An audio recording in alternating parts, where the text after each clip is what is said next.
Hello, viewers. Do you or does someone you know have a fear of fermentation? Then today's video might help you.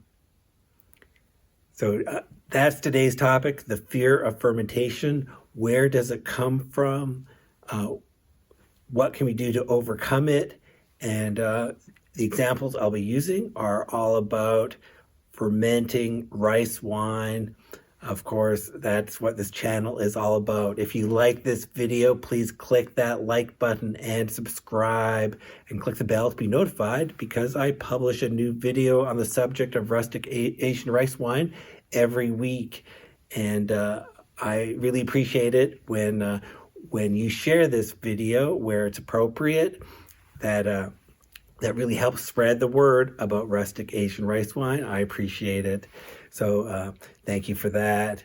So yes, today's topic, the fear of fermentation. And the examples I'm going to be using are going to be from the process of making rustic Asian rice wine. There's two kinds of fermentation processes. One is making the mold-based fermentation starter, such as Nuruk or Koji. And the second thing is the fermentation with yeast, turning sugar into alcohol. So both of those are interesting processes.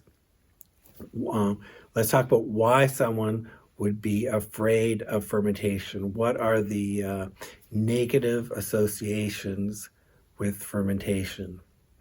So some of these things are just, some of these things could be because we might be unfamiliar with a particular kind of fermentation. So it's just unfamiliarity. And we could, once we know about it, we could, once we enjoy the product, we could become used to it and no longer be afraid of it. But there are other, maybe more fundamental ideas that make people afraid of fermentation. And that's the idea of something associating fermentation with something going rotten or being spoiled. And of course, those are different things. I'm not saying this is valid, but it is something that people associate. So that's a negative association.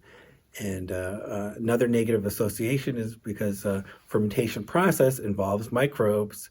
So, and microbes, some microbes cause disease or produce toxins. So that's, of course, that's something we don't want. And so that fermentation ends up being associated with disease-causing microbes, which is unfair, but that's another negative association.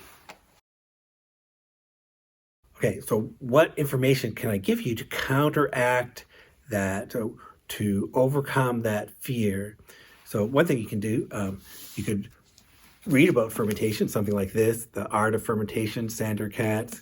If you want to get into the details of particular kinds of fermentation and the processes involved, you'll be very reassured reading something like this.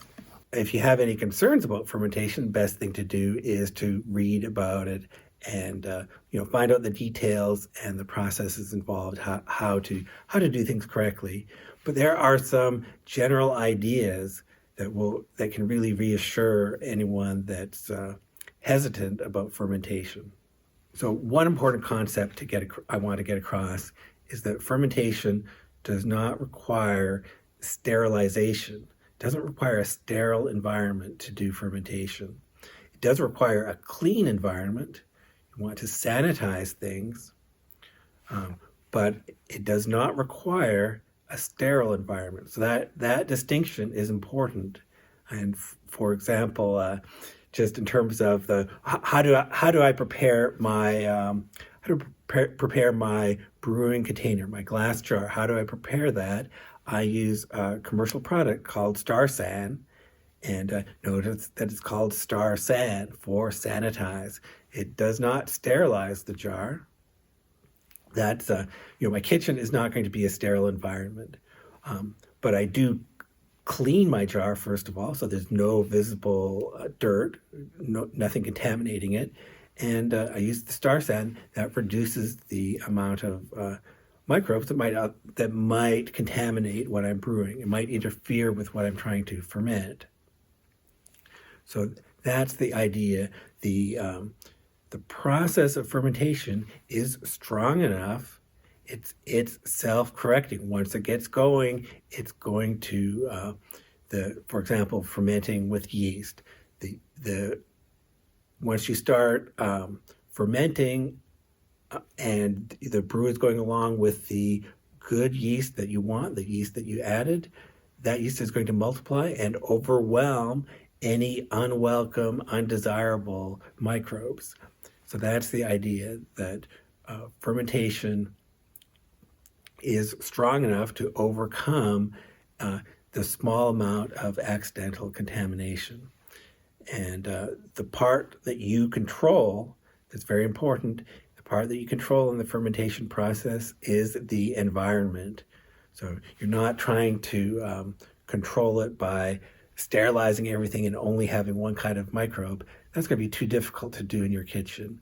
You control things by having the right temperature, by having the right amount of oxygen. For example, how often you stir the brew, the amount of acidity, that's an important factor. And for different kinds of fermentation, also the amount of salt or sugar, that affects what microbes can grow, and so that affects the fermentation process as well. So that's the part you have control over. You're not controlling every little microorganism. What you're controlling is the environment to promote the microbes you want to grow, and they will multiply and overwhelm anything you don't want to grow. So that concept is very important. And the common kinds of fermentation recipes, and for example with rice wine, have been around for thousands of years. They are very robust recipes. They're meant to work in with limited tools and equipment, limited resources. These recipes have worked for thousands of years, and they any problems with them have been worked out. They are good recipes. So they're risky things. If you try to ferment something completely new, well, you're going to have to be more careful. But these things are tried and true. You don't have to worry about them. And this is hey, let's talk about brewing alcohol in general. The fermenting alcohol that uses yeast, that produces alcohol, ethanol. And ethanol actually is a poison. You know, if you drink too much pure alcohol, that's going to poison you. But the thing is, with a fermented beverage, it's at a level in the final brew, it's diluted, and practically is going to be very difficult to poison yourself with alcohol. But you might be worried about other things. For example, methanol. You've probably heard of methanol. That's a certain kind of alcohol that you don't want to drink. It is a poison more than ethanol, and you don't want to drink methanol. And the thing is, should you be worried about methanol?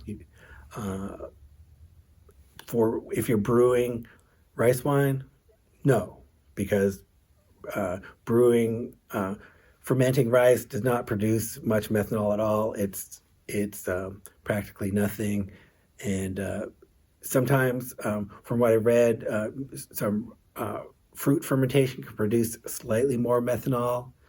Still doesn't matter. It's not enough to affect you in any way.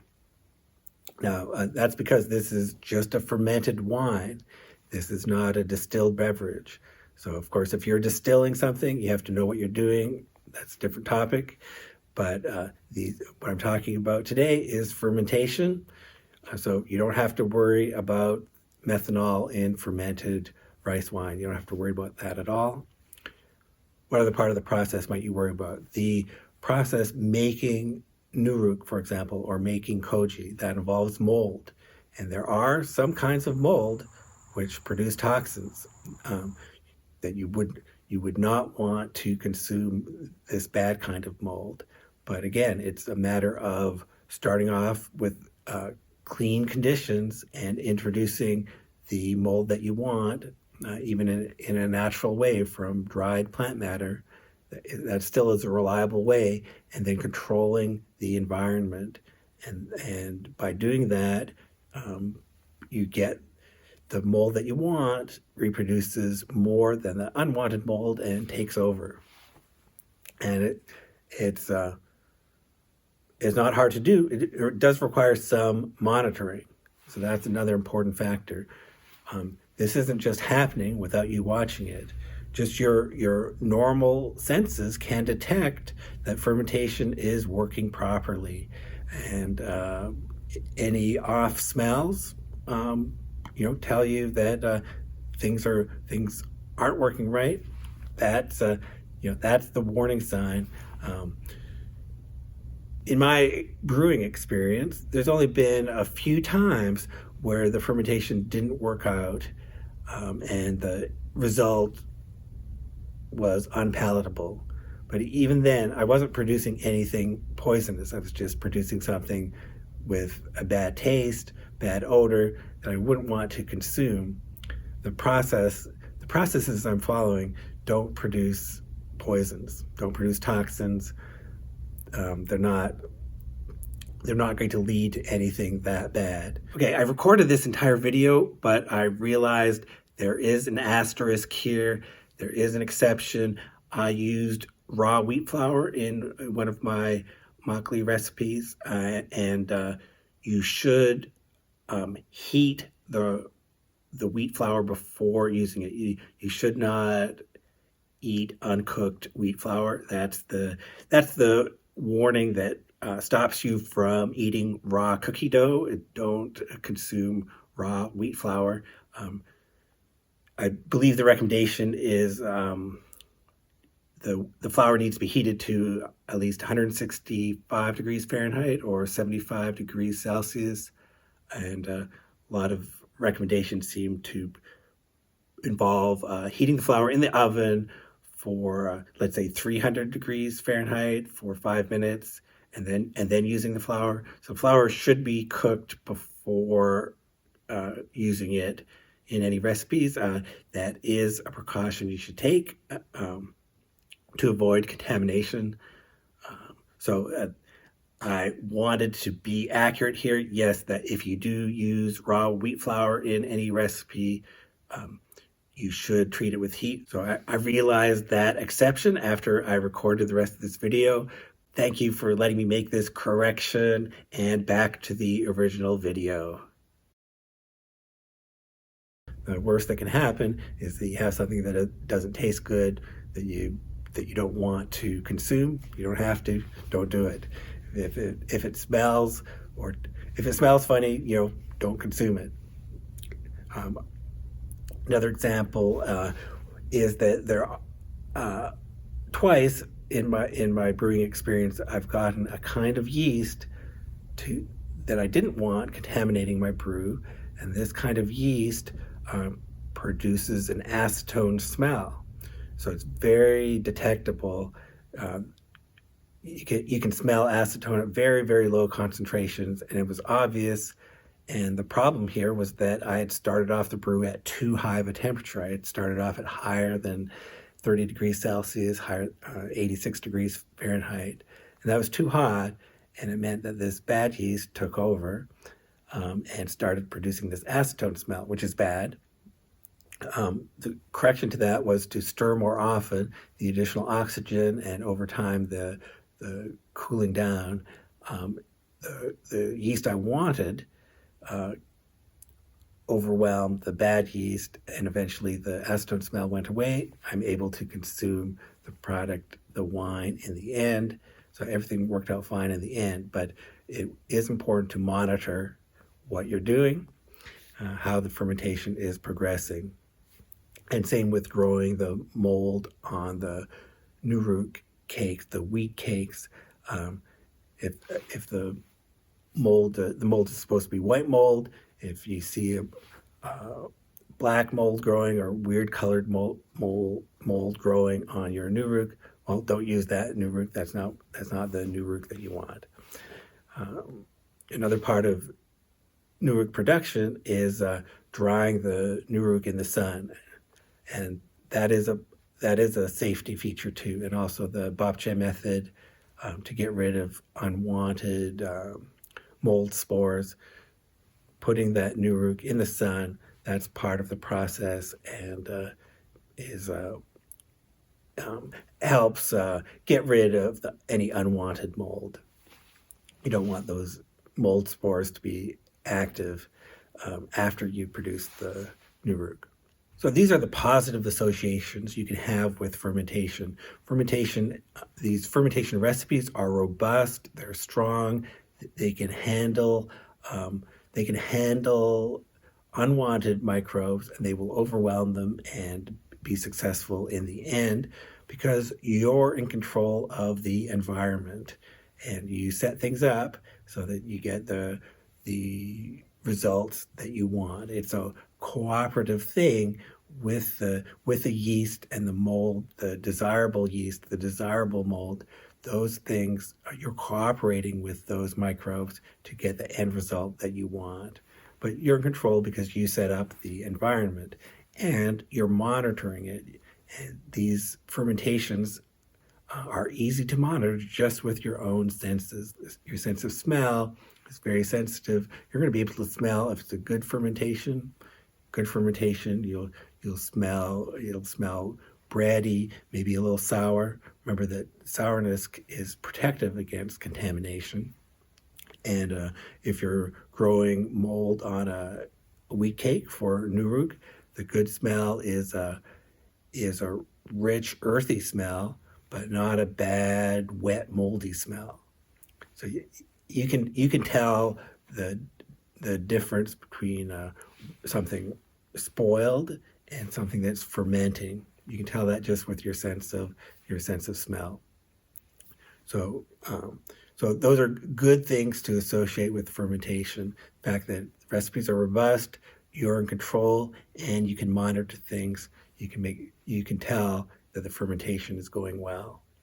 Now, of course, if I've said anything wrong in this video, please let me have it in the comments. Let me know. Let me know what you think, and